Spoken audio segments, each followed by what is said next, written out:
Boleh? Okey, tak apa. Ya, masuk sikit-sikit. Okey. Assalamualaikum warahmatullahi wabarakatuh.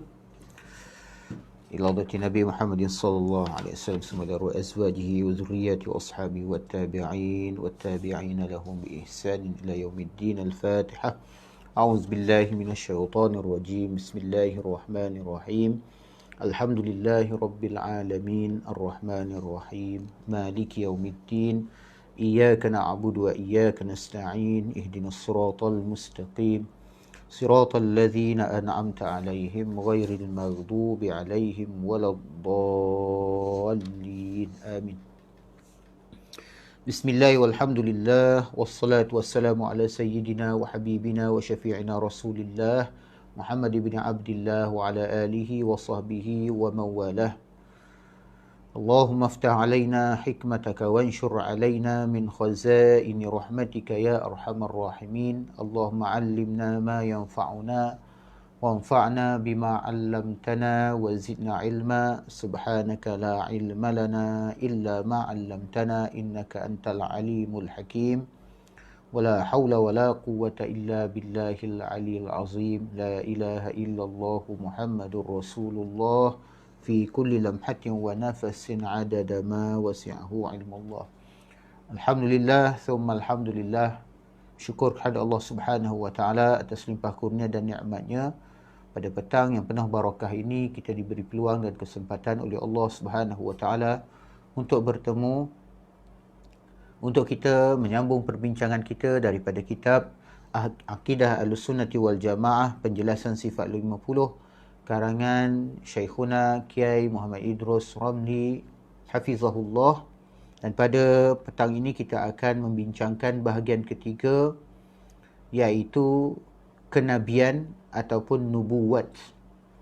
Dan bahagian ketiga ni merupakan bahagian terakhir daripada perbincangan-perbincangan kita sebelum ini, dan mungkin akan mengambil tempoh beberapa siri untuk kita bahaskan.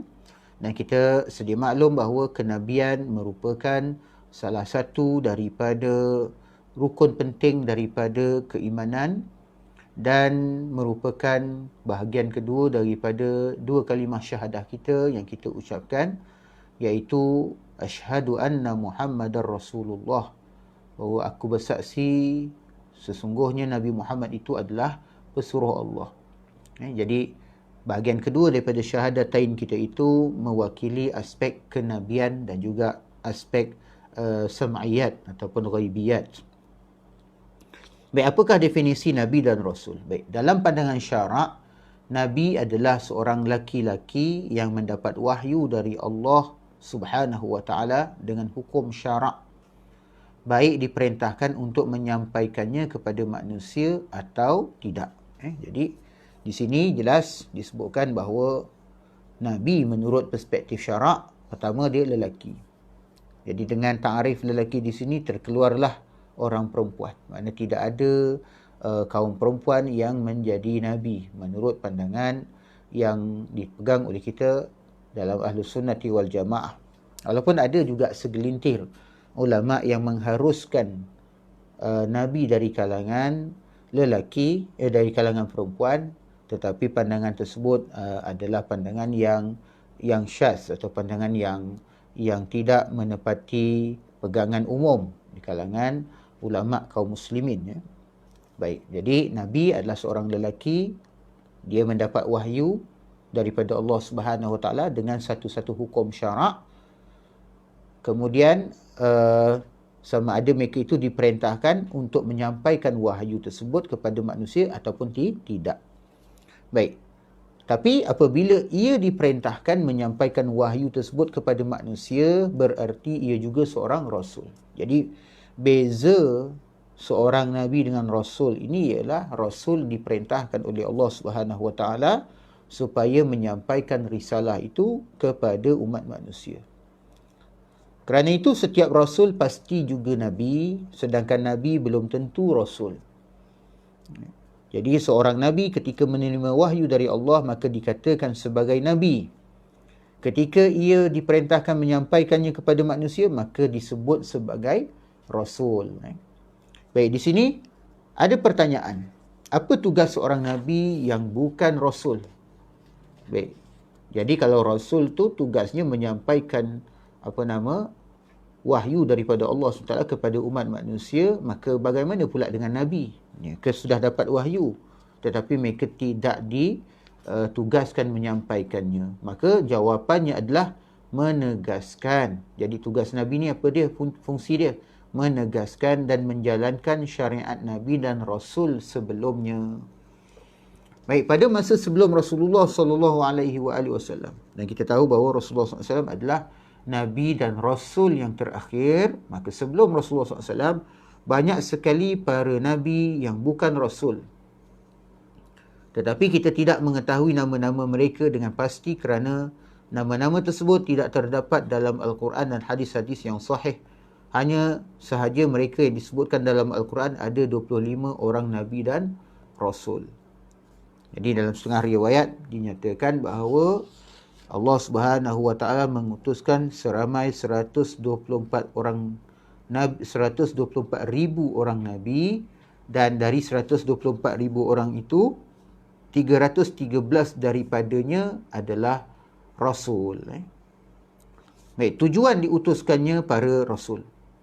Allah Subhanahu Wa Taala mengutus para Rasul untuk memindah manusia dari kegelapan menuju cahaya.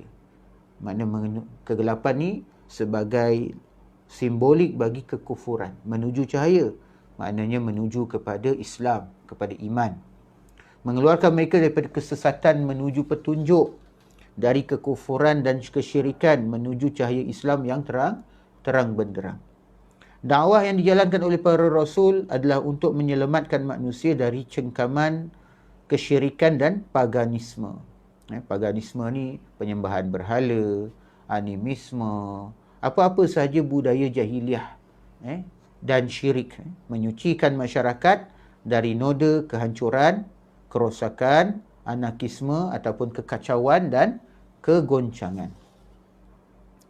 Mana para Nabi SAW ini bukan sahaja membawa akidah tauhid, tapi mereka juga membawa tuntunan syariat dan juga akhlak bagi memimpin manusia berada di atas jalan keselamatan dan juga jalan kesejahteraan, menjauhkan manusia daripada kezaliman, menegakkan keadilan. Dalam hal ini Allah Subhanahu Wa Taala berfirman dalam suratul Baqarah ayat 213, "Kana an-nasu ummatan wahidatan fab'atha Allahu an-nabiyyina mubashshirina wa munzirin wa anzala ma'ahumul kitaba bil haqqi liyahkuma bainan nasi fima ikhtalafu fihi wa ma ikhtalafa fihi illa alladhina utuhu min ba'di ma ja'atuhumul bayyinatu baghyan bainahum فهدى الله الذين آمنوا لما اختلفوا فيه من الحق بإذنه والله يهدي من يشاء إلى صراط مستقيم." Maksudnya manusia itu adalah umat yang satu. Setelah timbul perselisihan, maka Allah mengutus para Nabi sebagai pemberi peringatan, dan Allah menurunkan bersama mereka kitab yang benar untuk memberi keputusan di antara manusia tentang perkara yang mereka perselisihkan. Tidaklah berselisih tentang kitab itu melainkan orang yang telah didatangkan kepada mereka kitab, iaitu setelah datang kepada mereka keterangan-keterangan yang nyata, kerana dengki antara mereka sendiri. Maka Allah memberi petunjuk orang-orang yang beriman kepada kebenaran tentang hal yang mereka perselisihkan itu dengan kehendaknya, dan Allah selalu memberi petunjuk orang yang dikehendakinya kepada jalan yang lurus. Baik, jadi ayat di atas mengisyaratkan bahawa umat manusia sejak masa Nabi Adam AS yang merupakan manusia pertama di dunia ini mengikuti petunjuk dan agama yang benar, iaitu agama Islam. Setelah Nabi Adam AS wafat, maka Allah SWT mengutuskan Nabi Syith AS bagi mengikuti jejak ayahnya Nabi Adam AS menyebarkan ajaran Islam dan menerapkannya di muka bumi. Setelah itu Nabi Syith AS pula wafat, maka Allah SWT mengutuskan pula Nabi Idris AS. Sampailah saat itu kekufuran belum terjadi di muka bumi. Semua umat manusia adalah orang-orang yang beriman dan beragama Islam. Setelah Nabi Idris alaihi salam wafat, Iblis mendatangi manusia dan mengajak sebahagian mereka untuk membuat berhala yang menyerupai orang-orang soleh dari umatnya Nabi Idris alaihi salam. Jadi setelah pergantian beberapa generasi, masing-masing menanyakan generasi sebelumnya tentang berhala-berhala tersebut. Jadi asalnya berhala tersebut dibuat bagi mengenang tokoh-tokoh umat dari kalangan orang-orang soleh dari kalangan umatnya Nabi Idris alaihi salam.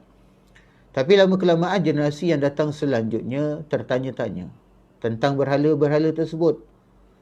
Lalu asalnya daripada mengenang, mereka pergi kepada menghormati, sampailah kepada tahap mereka memuja dan menyembah berhala-berhala tersebut. Meminta hajat daripada berhala-berhala tersebut, meminta pertolongan daripada berhala-berhala tersebut.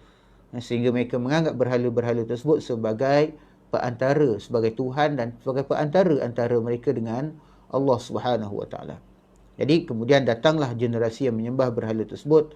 Na'udzubillahi min zalik.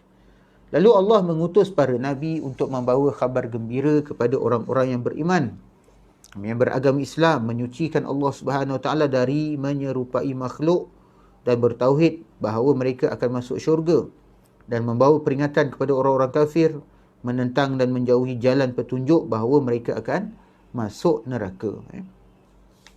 Dan Nabi Nuh alaihi salam adalah nabi pertama yang diutus kepada orang-orang kafir yang berbuat kerosakan di muka bumi dan menyimpang dari jalan kebenaran. Jadi makna pada zaman Nabi Nuh alaihi salam tu kekufuran itu sudah bermaharajalela dan penyembahan berhala, syirik itu sudah menjadi suatu kebiasaan dan dianggap sebagai kebenaran oleh masyarakat pada zaman itu. Maka Nabi Nuh alaihi salam diutuskan kepada mereka. Jadi Nabi Nuh ini adalah nabi pertama yang diutuskan kepada orang-orang kafir. Ibnu Abbas radhiyallahu anhuma berkata, jarak antara Nabi Nuh alaihi salam dan Nabi Adam alaihi salam adalah 10 generasi. 10 generasi. Satu yang panjang lah, 10 generasi. Kalau pada zaman Nabi Nuh dan Nabi Adam ini, umur manusia waktu itu panjang-panjang. Jadi kita boleh bayangkanlah 10 generasi itu mengambil masa yang panjang, ribuan tahun. Jadi pada awalnya mereka mengikuti kebenaran. Kemudian mereka berselisih pendapat tentang agama, maka Allah mengutuskan para Nabi dan Rasul alaihi wassalatu wassalam. Ini dihuraikan oleh Al-Imam Al-Qurtubi rahimahullah dalam kitab tafsirnya Al-Jami' li Ahkamil Quran juzuk ketiga halaman 30.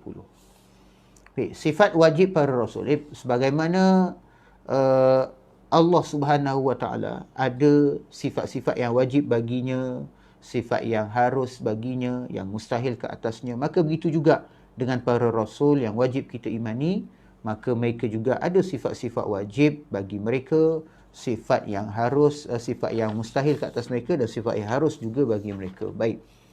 Kita akan bincangkan dahulu sifat yang wajib bagi para rasul.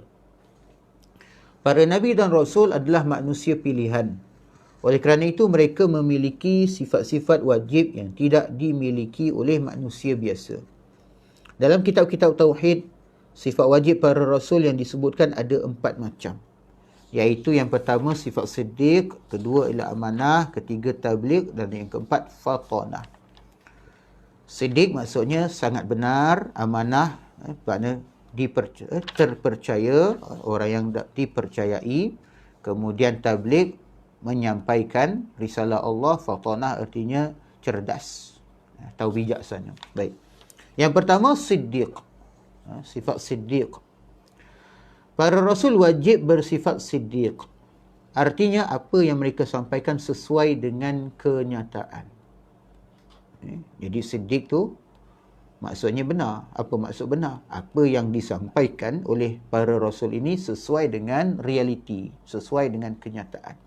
Tidak berlawanan dengan kenyataan. Kerana itu, mustahil mereka memiliki sifat kizib. Apa sifat kizib? Lawan bagi siddiq.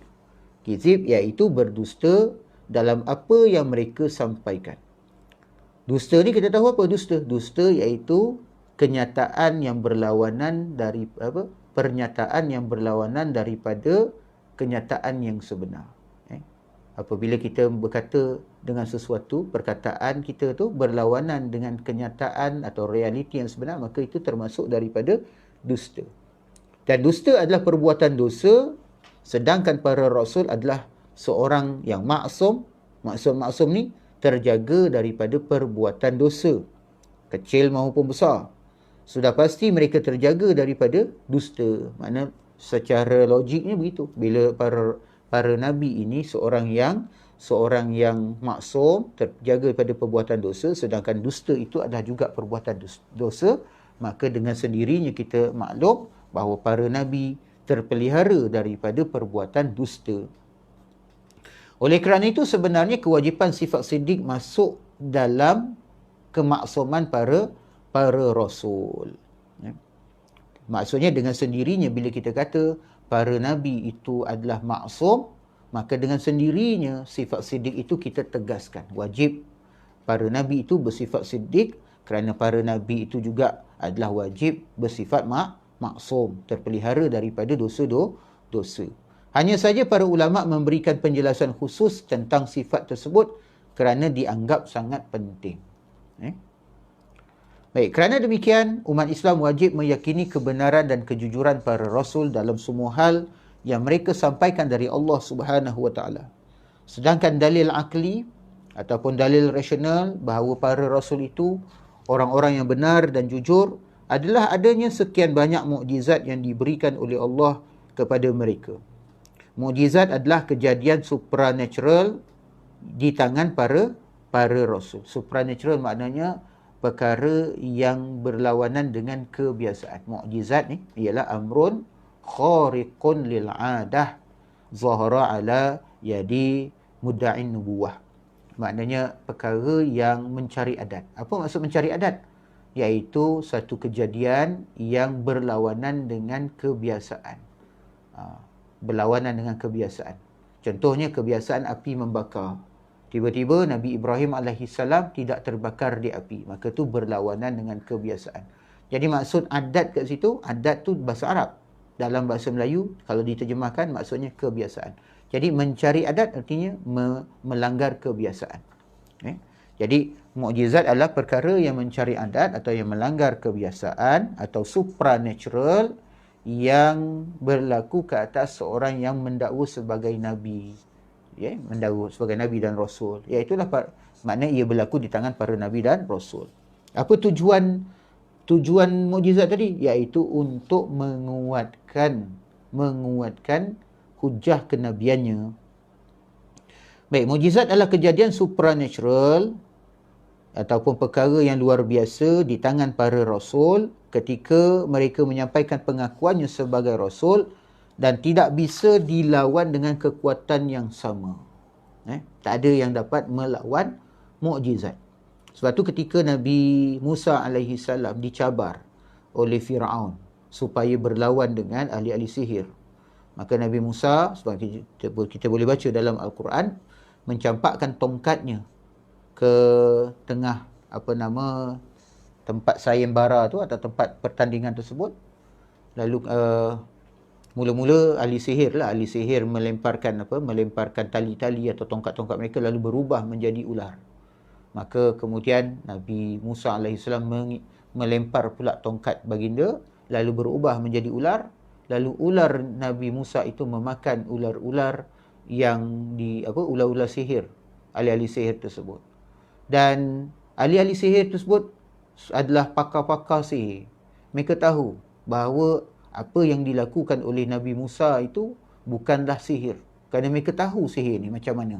Jadi bila Nabi Musa AS melemparkan tongkat itu, memang bertukar daripada sebatang tongkat betul, kayu, menjadi ular betul. Memang jadi ular betul. Sedangkan ahli-ahli sihir tersebut, mereka sahara a'yunan nas. Mereka cuma mengaburi pandangan manusia. Yang manusia nampak seperti ular. Tapi hakikatnya dia bukan ular. Nampak macam ular dalam pandangan manusia. Tapi yang dibuat oleh Nabi Musa ni, memang betul-betul mukjizat. Tongkat memang jadi ular yang sesungguhnya. Maka pada ketika itu zahir dalam pandangan ahli-ahli sihir tersebut bahawa itu adalah perbuatan Allah Subhanahu Wa Taala, mukjizat dari Allah Subhanahu Wa Taala, maka mereka pun beriman dan bersujud kepada Allah Subhanahu Wa Taala, dan akhirnya mereka dibunuh oleh Firaun, mati syahid fi sabilillah. Baik. Jadi mukjizat tak dapat ditandingi. Sebab tu Quran tu satu mukjizat. Sampai hari ini tidak ada siapa pun dapat menandinginya. Allah Taala mencabar, wa in kuntum fi raibin mimma nazzalna ala abdina fa'tu bi suratin min mislih wad'u syuhada'akum min dunillahi in kuntum shadiqin. Maksudnya, kalau sekiranya kamu ragu-ragu bahawa Al-Quran ini benar-benar datang daripada Allah SWT yang telah kami turunkan kepada Rasul kami, maka datangkanlah datangkanlah satu bentuk surah, buatlah satu surah yang seumpamanya, kemudian datangkanlah saksi-saksi bagi membuktikan kebenaran kalau betul-betul kamu ni benar. Tapi nescaya mereka tidak akan, fa illam taf'alu wa lan taf'alu, sekiranya kalian cuba melakukannya, dan nescaya mereka tidak akan dapat melakukannya. Nescaya mereka tidak akan dapat melakukannya. Jadi daripada satu surah Allah Ta'ala cabar satu Quran, kemudian Allah Ta'ala cabar kalau tak mampu satu Quran, datangkan satu surah. Tak boleh juga satu surah Allah Ta'ala cabar, buat satu ayat saja. Cuba buat satu ayat saja, tak payah banyak, satu ayat saja untuk mencabar Al-Quran. Nescaya mereka tidak akan dapat melakukannya sehingga hari ini. Itulah mukjizat terbesar daripada sekalian mukjizat yang pernah diturunkan oleh Allah Subhanahu Taala kepada para nabi alaihi wassalatu wassalam. Jadi mukjizat tersebut posisinya sama dengan posisi firman Allah kepada manusia. Mana seolah-olah mukjizat ni nak beritahu, seolah-olah Allah Ta'ala nak beritahu kepada kita melalui mukjizat tadi bahawa hamba-Ku ini, iaitu para rasul ini, benar dalam apa yang disampaikan dariku. Sedangkan dalil nakli bahawa para rasul memiliki sifat siddiq adalah firman Allah Subhanahu Wa Ta'ala dalam surah Al-Ahzab ayat 22, wa sadaqallahu wa rasuluh, dan benarlah Allah dan Rasulnya. Kemudian walau taqawwala alaina ba'dal aqawil la akhadna minhu bil yamin. Surah Al-Haqqah ayat 44 hingga 45. Maksudnya, seandainya dia, iaitu Nabi Muhammad sallallahu alaihi wasallam, mengadakan sebahagian perkataan di atas nama kami, maknanya mencipta kata-kata kemudian dinisbahkan kepada Allah Subhanahu wa taala, nescaya benar-benar kami pegang dia pada tangan kanannya. Jadi ini Allah Ta'ala nak tunjukkan ketegasan bahawa apa yang disampaikan oleh Rasulullah SAW itu bukan rekaan daripada pemikiran ataupun daripada perasaan, daripada kepandaian baginda Rasulullah SAW. Sebaliknya ia benar-benar datang daripada Allah Subhanahu Wa Ta'ala, diturunkan, diwahyukan kepada baginda Rasulullah SAW, sehingga Allah Ta'ala kata, kalaulah sekiranya Sayyiduna Muhammad SAW itu mengatakan sesuatu perkataan, lalu dikatakan itu adalah perkataan kami, maknanya perkataan Allah, sedangkan bukan, maka Allah Ta'ala sendiri yang akan mengambil tindakan, mengenakan tindakan. Disebutkan dalam surah Al-Haqqah. Ia zahir seolah-olah zahir ni adalah merupakan suatu ancaman kepada Rasulullah SAW. Hakikatnya nak menunjukkan bahawa Rasulullah tu bersifat benar, sama sekali baginda tidak akan berdusta atas nama Allah Subhanahu Wa Taala. Sedangkan Nabi SAW itu sendiri jauh daripada hal tersebut. Baik, kedua ayat di atas menunjukkan bahawa para rasul itu orang-orang yang benar dalam semua perkataannya, baik yang berkaitan dengan hukum syariat maupun yang berkaitan dengan hal sehari-hari. Baik, yang kedua ialah sifat amanah. Para rasul juga wajib memiliki sifat amanah, iaitu keterjagaan mereka dalam perbuatan, perkataan dan tingkah laku. Jadi amanah ni boleh dengan makna terpercaya. Yang kedua dengan makna bahawa baginda ni, para Nabi SAW ni terpelihara. Terpelihara dari sudut perbuatan, perkataan, tingkah laku daripada hal-hal yang merosakkan. Mereka tidak akan melakukan dosa kecil yang menunjukkan kerendahan jiwa. Tidak pula melakukan dosa besar dan kekufuran, baik sebelum mereka menjadi Nabi maupun setelah menjadi Nabi. Jadi Pandangan kita bahawa sebelum daripada jadi Nabi pun, para Nabi SAW ini terpelihara daripada dosa-dosa kecil dan apatah lagi dosa-dosa besar. Apatah lagi kalau mereka sudah menjadi Nabi, maka mereka sudah tentu jauh daripada perbuatan dosa kecil maupun besar. Mereka tidak akan mengkhianati Allah yang telah memilih mereka dengan meninggalkan kewajipan dan hukum hakam syarak. Mereka tidak akan meninggalkan berdakwah kepada agama, tidak bermalas-malasan dalam melakukan amar ma'ruf dan nahi mungkar. Maknanya dalam memerintahkan kebaikan dan dalam mencegah memerintahkan kebaikan dan mencegah kejelekan. Maknanya mereka akan melaksanakan tugas tersebut dengan penuh iltizam, dengan komitmen yang tinggi. Mereka tidak akan menyia-nyiakan amanah yang telah diberikan oleh Allah Subhanahu Wa Taala, dan mereka sanggup mengambil apa sahaja risiko dalam melaksanakan amanah tersebut. Sebab itu kalau kita lihat dan kita perhatikan sejarah para Nabi SAW, dalam melaksanakan dakwah mereka ini, mereka diancam. Dan mereka tidak berundur daripada melaksanakan tugas tersebut. Walaupun mereka diancam dengan kematian. Mereka diancam untuk dibunuh. Dibunuh. Nabi Ibrahim AS sendiri dicampakkan ke dalam api. Lalu Allah Ta'ala zahirkan kebenarannya dengan mukjizat Nabi Ibrahim tidak terbakar. Begitu juga kita tengok dalam kisah, boleh kita baca dalam Qasasun Nabiyyin. Qasasun Nabiyyin, kisah-kisah para Nabi.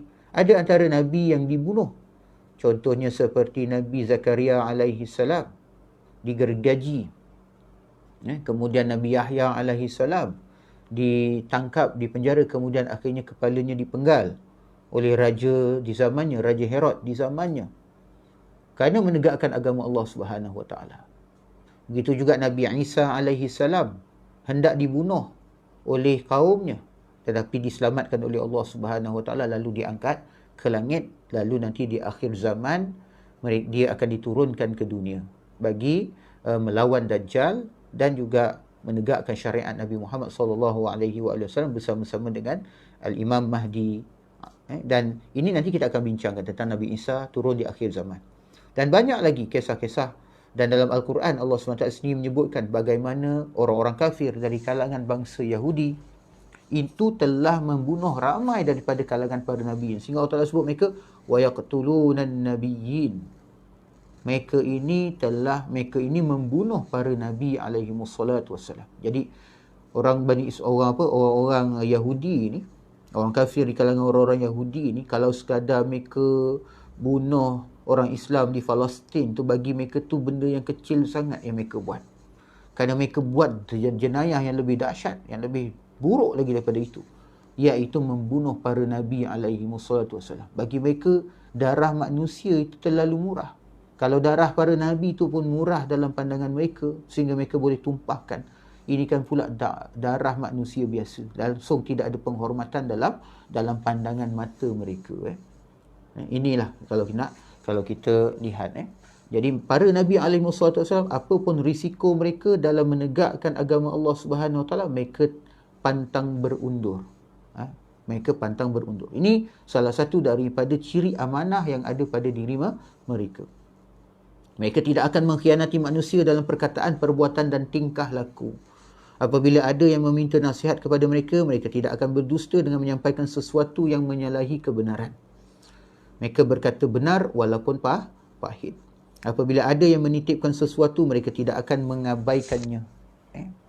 Hatta kalau sekiranya yang menitipkan barang-barang kepada mereka tu dari kalangan orang kafir sekalipun, baginda tetap akan menjaganya, memeliharanya sebaik-baiknya. Dan ini berlaku, kita tengok Rasulullah SAW yang sebelum daripada kenabian baginda dikenali dengan nama Al-Amin, orang yang sangat amanah. Al-Amin, orang yang sangat amanah. Dan apabila baginda menjadi Nabi dan Rasul, maka baginda kemudian dimusuhi oleh kaumnya. Dan tuduhnya Rasulullah SAW ni dengan tuduhan yang bermacam-macam yang tidak sepatutnya buat Rasulullah SAW. Dan walau bagaimanapun, ketika mereka nak bermusafir, diriwayatkan dan dicatatkan dalam kitab-kitab sirah bahawa kalau orang kafir ni nak bermusafir, mereka tak jumpa orang yang paling mereka percayakan untuk mereka titipkan barang-barang supaya diberi perhatian, melainkan Rasulullah SAW.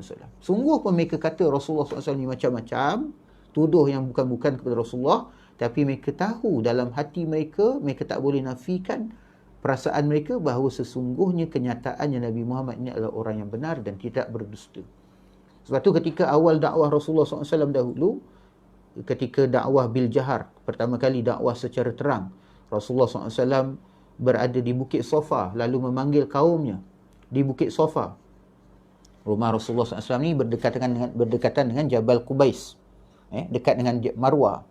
Kemudian baginda pergi ke Bukit Safa, kerana Bukit Safa tu dekat sikit dengan, berdekatan sedikit dengan kawasan Mataf, kawasan Kaabah, dekat sikit dengan Kaabah. Jadi baginda berdiri di Bukit Safa, kemudian Rasulullah SAW memanggil kaumnya.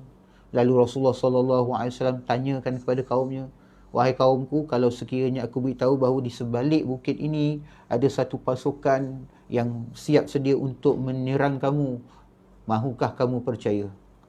Maka mereka semua mengaku, mereka kata, tentu sahaja kami percaya, kerana kami tidak melihat kamu, melainkan kamu ni benar, kamu tidak pernah berkata-kata sesuatu yang dusta, nescaya kami percaya. Rasulullah sengaja tanyakan perkara tersebut untuk mendapatkan kepastian, kerana yang Nabi SAW ni nak sampaikan adalah perkara yang lebih besar daripada itu. Apakah mereka akan percaya? Lalu Nabi SAW pun menyampaikan risalah Allah SWT. Pada saat itu langsung didustai Rasulullah SAW, termasuklah oleh Abu Lahab. Baik, Abu Lahab ni merupakan keluarga terapat dengan Rasulullah SAW. Kemudian disebutkan di sini, oleh kerana demikian mustahil bagi para rasul memiliki sifat kebalikannya, iaitu memiliki sifat kebalikan daripada amanah, iaitu khianat. Mustahil Nabi bersifat khianat. Sedangkan dalil akli bagi sifat amanah adalah seandainya para rasul melakukan sesuatu yang dilarang atau dimakruhkan oleh syarak, tentu kita juga diperintahkan melakukan hal yang sama. Kalau rasul buat, tentulah umatnya juga boleh buat. Kerana para rasul merupakan suri tauladan bagi umatnya masing-masing. Sehingga hukum haram dan makruh akan berubah menjadi wajib dan sunnah. Demikian ini jelas mustahil. Sedangkan Nabi-Nabi ni datang untuk bawa nilai akhlak yang baik, ajaran yang mulia. Kalaulah sekiranya para Nabi dan Rasul ini tidak bersifat amanah, tentu saja mereka akan mengkhianati amanah, mereka akan mendatangi hal-hal yang tidak sepatutnya, yang tidak bermoral, dan hal tersebut tentu akan menjadi suatu petunjuk dan juga pengajaran kepada umatnya. Maka umatnya akan berkata, bila nak membuat sesuatu perbuatan dosa, tentu saja umatnya akan berkata, Nabi-Nabi kami pun buat juga hal yang sama. Maka kami buat ni kerana Nabi kami buat. Adakah itu sesuatu yang patut? Maka sudah pasti itu sesuatu yang tidak patut. Kerana itulah, maka sifat khianat itu adalah sesuatu yang jelas mustahil bagi hak para Nabi dan para Rasul alaihi wassalatu wassalam. Jadi berarti para Rasul dengan demikian wajib memiliki sifat amanah. Sedangkan dalil nakli bagi para Rasul memiliki sifat amanah dalam Al-Quran, Allah SWT berfirman, Inni lakum rasulun amin, fattaqullaha wa ati'un. Sesungguhnya aku adalah seorang rasul kepercayaan yang diutus kepadamu, maka bertakwalah kepada Allah dan taatlah kepadaku. Surah Asy-Syu'ara ayat 107 hingga 108. Sesungguhnya dalam firman Allah Ta'ala yang lain pula, innahum kanu yusari'una fil khairati wa yad'unana raghaban wa rahaba wa kanu lana khashi'in. Sesungguhnya mereka, iaitu para rasul itu, adalah orang-orang yang selalu bersegera dalam mengerjakan perbuatan-perbuatan baik, dan mereka berdoa kepada kami dengan harap dan cemas, dan mereka adalah orang-orang yang khusyuk kepada kami. Inilah antara kualiti sifat para rasul alaihi wassalam yang seharusnya kita berusaha untuk tiru. Pertama, mereka ini cergas dalam melakukan kebajikan. Mereka bersegera dalam mengerjakan perbuatan-perbuatan baik. Kedua, mereka ni sangat erat hubungannya dengan Allah Subhanahu Wa Taala. Mereka sentiasa berdoa. Wa yad'unana. Yad'unana ni maksudnya, ini fi'il mudhari'. Yufidul istimrar. Maknanya mereka ni berterusan. Maknanya sentiasa. Mereka ni sentiasa berhubung dengan Allah Ta'ala melalui doa-doa, melalui ibadat. Dan mereka doa itu dengan perasaan penuh harap dan cemas. Harap kepada penerimaan Allah, cemas kalau tidak diterima oleh Allah Subhanahu Wa Taala. Maknanya menyeimbangkan antara sifat sifat raja, harap pada Allah, dan juga sifat khauf, takut kepada Allah SWT. Dan mereka juga adalah orang-orang yang khusyuk kepada Allah SWT. Mereka khusyuk, hati mereka khusyuk kepada Allah SWT. Maka apabila hati khusyuk, anggota seluruhnya khusyuk. Lau khasya'a qalbuhu la khasya'a jawarihuhu. Kalaulah sekiranya khusyuk hati, maka akan khusyuklah anggota. Khusyuk ni apa? Khusyuk ni natijah tadi daripada sifat takut kepada Allah, harap pada Allah, mengingat Allah Subhanahu Wa Taala itu. Yang akhirnya menyebabkan tubuh mereka itu dan anggota mereka itu sentiasa terkawal di atas jalan yang benar, jalan yang lurus. Jadi ini antara sifat-sifat para anbiya alaihi wassalatu wassalam. Jadi ayat-ayat di atas menjelaskan bahawa seorang rasul itu memiliki sifat amanah dan bersegera dalam mengerjakan kebaikan-kebaikan. Jadi kalau para nabi alaihi wassalatu wassalam itu kalau kita tengok, kita sebutkan tadi dalam dalil akli, kalaulah sekiranya para nabi dan para rasul ini tidak wajib bersifat amanah, tentu saja dakwah dia tidak akan dapat diterima oleh manusia. Sedangkan guru-guru sahaja, kalau kita tengok ada guru-guru ini tidak berbuat sesuai dengan apa yang diajar contohnya, maka sukarlah orang nak terima. Maka bagaimana pula dengan para rasul alaihi wassalatu wassalam? Maka tentulah mereka lebih utama lagi untuk bersifat dengan sifat amanah. Dalam kata-kata orang Melayu ni, dia kata apa? Guru kencing berdiri, anak murid kencing berlari. Maknanya anak murid dia akan buat lebih buruk lagi daripada guru. Maka begitulah, kalau sekiranya para nabi dan rasul itu tidak bersifat dengan sifat amanah, khianat, melakukan hal-hal dosa dan keburukan, tentu saja umatnya itu akan buat perkara yang lebih buruk lagi. Dan ini sudah tentu mustahil bagi hak para nabi dan rasul. Dan akidah kita ni berlawanan, berbeza dengan apa yang dipegang oleh orang-orang Yahudi. Kalau kita baca dalam Bible, kalau kita semak dalam Bible, saya sendiri pun ada simpan Bible di pejabat saya tu. Bukan apa, saya simpan tu untuk kita buat perbandingan, kerana antara perkara atau subjek yang saya ajar di College Darul Hikmah tempat saya bekerja tu adalah ilmu perbandingan agama. Dan kalau kita perhatikan dalam Bible ni dia ada dua bahagian. Satu dipanggil Old Testament, perjanjian lama. Yang kedua ialah New Testament, perjanjian baru. Dalam perjanjian lama tu terkandunglah kitab-kitab yang dipegang oleh orang-orang Yahudi seperti Taurat, Zabur, dan adalah kitab-kitab yang lain yang telah berubah sebenarnya, telah berubah. Yang asal tu memang dah tak ada, banyak dah berubah. Kemudian bahagian kedua tu New Testament, ada Gospel ni 4, iaitu ada Gospel Mark, Matthew, John, Luke. Kemudian ada surat-surat Paul, dan ada lagi lah yang lain-lain lagi. Dalam New Testament dipegang oleh orang Kristian. Orang Kristian dia pegang dua-dua bahagian ni, lama dan baru. Dalam perjanjian lama ni banyak kisah para nabi, banyak kisah para nabi. Dan di dalam kisah para nabi ni kita akan jumpa perkara-perkara yang tidak pantas bagi hak para nabi alaihi wassalatu wassalam. Antaranya dalam Bible diceritakan bahawa Nabi Nuh alaihi salam itu dia mabuk. Selepas daripada banjir, kemudian mereka mendarat di Bukit Judi. Kemudian setelah itu banjir pun surut.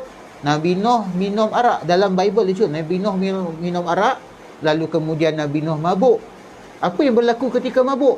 Pakaian Nabi Nuh tu tertanggal. Maknanya Nabi Nuh AS, wal'iyazubillah, dia tidur dalam keadaan yang tidak berpakaian. Ini cerita orang Yahudi dalam Bible.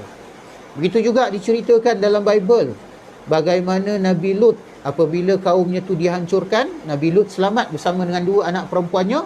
Maka dalam Bible orang Yahudi menceritakan bahawa anak perempuan Nabi Nuh 2 orang ni telah menggauli, telah melakukan hubungan dengan Nabi Nuh dalam keadaan dengan Nabi Lut dalam keadaan Nabi Lut mabuk. Nabi Lut ni diberi minum arak oleh salah seorang anak perempuannya, lalu dalam keadaan hilang akal, anak perempuannya telah menggauli Nabi Lut alaihi salam sehingga melahirkan keturunan. Ini dalam Bible diceritakan. Kemudian diceritakan juga dalam Bible bahawa Nabi Sulaiman itu menyembah berhala. Kemudian diceritakan juga dalam Bible bahawa Nabi Daud alaihi salam telah berkomplot membunuh panglimanya. Kerana apa? Kerana Nabi Nuh ini Nabi Daud ni jatuh cinta dengan isteri panglimanya, dan dia telah melakukan hubungan terlarang dengan isteri panglima. Ini dalam cerita Bible. Ini bukan cerita wahyu yang sebenar, tapi kita nak cerita bagaimana orang-orang Yahudi memandang para nabi ini bukan sebagai seorang manusia yang mulia. Mereka juga melakukan dosa-dosa yang keji dan hina. Jadi bila kita berhadapan dengan mereka ni, kita kena berhujah dengan menggunakan dalil-dalil akli. Kalau menggunakan Al-Quran, mereka tak percaya Quran. Kalau kita menggunakan hadis-hadis Nabi, mereka tak percaya sunnah-sunnah Nabi. Jadi bila berhadapan dengan orang-orang bukan Islam, kita kena guna hujah-hujah akli, hujah-hujah rasional bagi menegakkan sifat-sifat yang mulia bagi para Nabi alaihimussalatu wassalam. Itu yang kita boleh berikan suatu perbandingan. Bagaimana cara kita orang Islam menjaga hak-hak para Nabi dengan orang-orang Yahudi yang tidak menjaga hak para Nabi alaihimussalatu wassalam. Para Nabi sahaja mereka boleh sifatkan dengan sifat-sifat yang buruk, maka kalau kita tengok mereka buat lebih lagi daripada itu, iaitu mereka membunuh para Nabi alaihimussalatu wassalam, dan ini diceritakan sendiri dalam Bible mereka. Ada dalam Bible mereka. Wallahu ta'ala alam. Itu beberapa contoh yang boleh kita berikan. Orang Kristian sebaliknya pula. Orang Kristian dia pergi ke satu tahap mendewakan, mempertuhankan pula Nabi mereka, iaitu Nabi Isa alaihi salam. Mereka mengatakan Nabi Isa ni anak Tuhan, bahkan Tuhan itu sendiri. Jadi melampau di satu sudut pula. Jadi kedua-dua agama ni, sama ada Yahudi ataupun Kristian, kedua-duanya melampau. Jadi agama yang sebenar-benarnya, yang seadil-adilnya itulah agama Islam. Baik, itu berkaitan dengan sifat amanah. Ketiga ialah sifat tabligh. Baik, para rasul juga wajib memiliki sifat tabligh, iaitu menyampaikan semua apa yang diwahyukan dan diperintahkan oleh Allah kepada umat dengan penyampaian yang paling sempurna. Kerana itu mustahil para rasul memiliki sifat kitman. Sifat kitman ni maksudnya menyembunyikan apa sahaja atau sebahagian yang diwahyukan oleh Allah kepada mereka. Apa sahaja yang diperintahkan untuk disampaikan kepada umat, para rasul pasti menyampaikannya. Kalau tidak menyampaikan, maka mereka akan berdosa.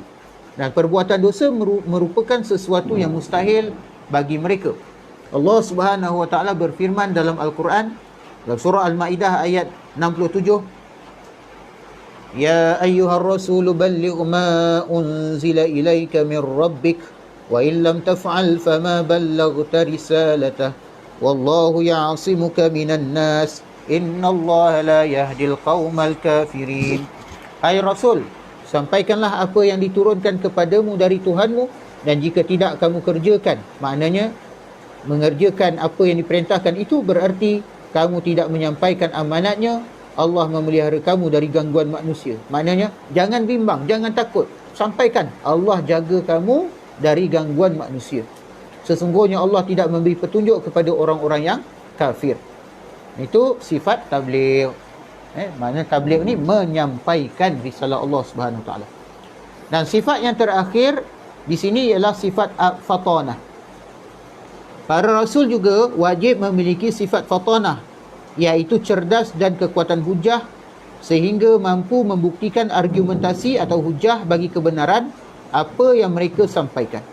Mereka juga mampu membatalkan syubhat atau kekeliruan yang dikemukakan oleh orang-orang yang menentang. Mereka adalah orang-orang yang bertugas menyampaikan wahyu dari Allah. Kerana itu seharusnya mereka memiliki kecerdasan dan kekuatan hujah yang menjadikan penyampaian mereka sebagai hujah kepada umat manusia. Kerana itu mustahil para rasul memiliki sifat kebalikannya fatanah, iaitu baladah. Lawan sifat fatanah baladah. Apa arti baladah? Artinya bodoh dan lemahnya kecerdasan. Ini mustahil bagi para nabi dan rasul. Sedangkan dalil nakli bagi para rasul memiliki kecerdasan dan kemampuan luar biasa dalam berhujah adalah beberapa firman Allah Subhanahu wa taala dalam Al-Quran, antaranya rusulan mubasysyirin wa munzirin lialla yakuna lin-nasi 'ala Allahi hujjatun ba'da ar-rusul. Mereka, iaitu mereka kami utus selaku rasul-rasul, pembawa berita gembira dan pemberi peringatan, agar supaya tidak ada alasan bagi manusia membantah Allah sesudah diutuskan rasul-rasul itu. Surah An-Nisa ayat 165. Ayat yang lain, wa tilka hujjatuna atainaha Ibrahim ala qaumih Surah Al-An'am ayat 83 yang bermaksud dan itulah hujah kami yang kami berikan kepada Ibrahim untuk menghadapi kaumnya. Kemudian firman Allah Subhanahu wa taala, qalu ya nuh qad jadaltana fa aktsarta jidalana. Surah Hud ayat 32. Mereka berkata kepada Nabi Nuh, hai Nuh, sesungguhnya kamu telah berbantah dengan kami dan kamu telah memperpanjangkan bantahanmu terhadap kami. Dan kemudian yang terakhir dalam surah An-Nahl ayat 125, Allah Ta'ala berfirman, wajadilhum billati hiya ahsan, dan bantahlah mereka, berhujahlah dengan mereka dengan cara yang baik. Jadi ayat-ayat di atas menunjukkan bahawa para rasul itu memiliki kecerdasan dan kemampuan yang luar biasa dalam membela kebenaran yang dibebankan kepada mereka. Jadi para nabi alaihi wassalatu wassalam ni adalah mereka yang memiliki kecerdasan yang luar biasa melampaui tahap kecerdasan manusia biasa. Secerdas mana pun manusia yang kita kenal dalam dunia ni, dalam sejarah manusia biasa ni, mereka tidak akan dapat mengatasi kecerdasannya para nabi alaihi wassalatu wassalam. Mereka bukan saja cerdas, mereka juga mendapat petunjuk langsung daripada Allah Subhanahu wa taala. Jadi kekuatan mereka itu adalah kekuatan rabbani, kekuatan yang bersifat ilahiyah, datang daripada Allah Subhanahu wa taala. Jadi menurut para ulama, keempat sifat wajib di atas adalah syarat-syarat kenabian yang mesti ada pada para nabi, tak boleh tidak, yang ditetapkan berdasarkan dalil akli dan sesuai dengan dalil syar'i. Sedangkan syarat-syarat kenabian berdasarkan dalil-dalil syar'i dan tradisi lebih banyak lagi. Antara lain ialah laki-laki, kemudian manusia, kemudian yang ketujuh, mereka adalah orang merdeka. Kemudian mereka ni sempurna akal dan kecerdasan. Mereka juga sempurna fizik, bebas dari hal-hal yang tidak disukai. Jadi hal ini insya-Allah kita akan bincang nanti dalam pertemuan yang akan datang. Beberapa lagi sifat-sifat yang kita anggap sebagai syarat-syarat kenabian berdasarkan kepada dalil-dalil syar'i dan juga dalil-dalil naqli, insya-Allah. Wallahu ta'ala a'lam. A'udzubillahi minasyaitonirrajim. Bismillahirrahmanirrahim. Alhamdulillahi rabbil alamin. Wassalatu wassalamu ala asyrafil anbiya'i wal mursalin sayyidina wa maulana Muhammad wa ala alihi wa sahbihi ajma'in. Allahumma habbib ilaina al-iman wa zayyinhu fi qulubina wa karrih ilaina al-kufra wal fusuqa wal isyan waj'alna minar rasyidin.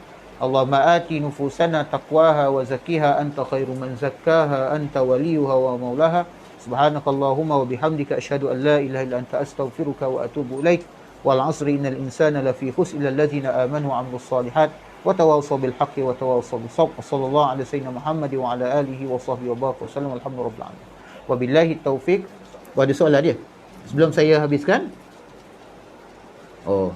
Apa beza Melayu dan Islam? Baik, mudah saja bezanya. Melayu ni bangsa, Islam tu agama. Melayu tu bangsa, Islam tu agama. Orang Melayu tidak semestinya Islam. Walaupun dalam perlembagaan Malaysia dia letakkan dia punya syarat tu bahawa seorang Melayu tu dikatakan Melayu mesti beragama Islam, berbahasa Melayu, beradat istiadat Melayu, berbudaya Melayu. Itu disebutkan perlembagaan. Tetapi bukan syarat Melayu tu mesti Islam. Islam tu agama yang Allah Ta'ala boleh berikan kepada mana-mana bangsa. Jadi jangan terkeliru. Sebab ada dalam masyarakat kita ni, bila orang masuk Islam, ada satu ungkapan dipanggil apa? Masuk Melayu. Kenapa? Kerana kebiasaannya dalam masyarakat kita, bila sebut Islam tu dikaitkan dengan Melayu. Jadi Melayu tu bangsa yang beragama Islam, tapi ada juga orang Melayu yang telah murtad daripada Islam.